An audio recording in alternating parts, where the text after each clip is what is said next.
रवैया थम गई मंदार मिली।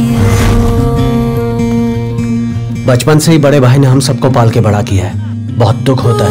तलक आंधियां पानी संग बड़ी। भाई मेरे लिए लड़का ढूंढ रहे हो क्या? अगर मैं चली गई तो आपको कौन देखेगा?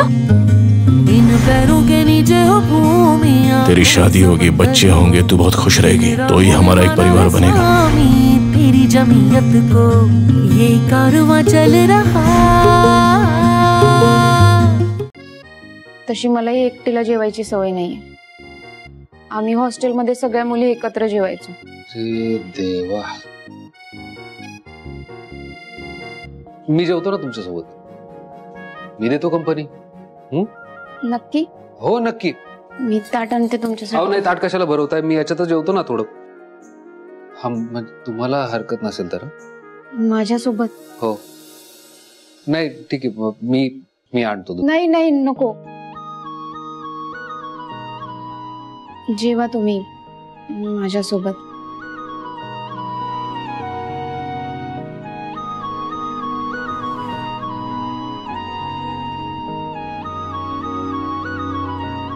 वा वा, अहो काय कमाल स्वयंपाक झालाय, उगाच जेवलो बाहेर। स्वानंदी, मी प्रॉमिस करतो तुम्हाला, इथून पुढे ना मी म्हणजे पार्टी ऑफिस मध्ये बिर्याणी जरी असली तरी मी सांगणार की कार्यकर्त्यांना तुम्ही खा, मी घरी जाणार आहे जेवायला।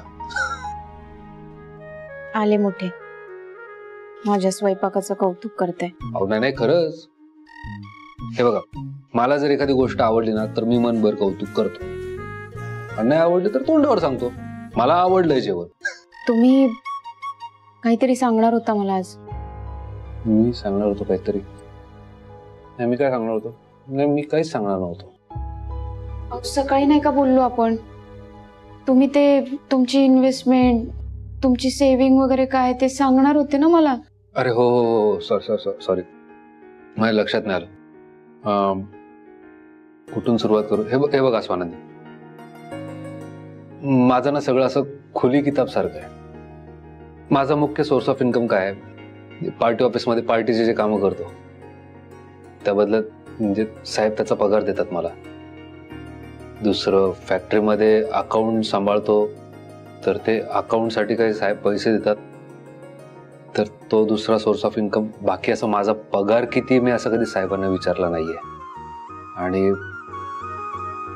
हा, काही माणसं आहेत जे मला पैसे देऊ करतात, म्हणतात की साहेबांकडून माझं हे काम करून द्या, ते काम करून द्या, पण मी ते घेत नाही। चांगलं काम असेल तर मदत करतो त्यांना, नसेल तर स्पष्ट नाही सांगतो।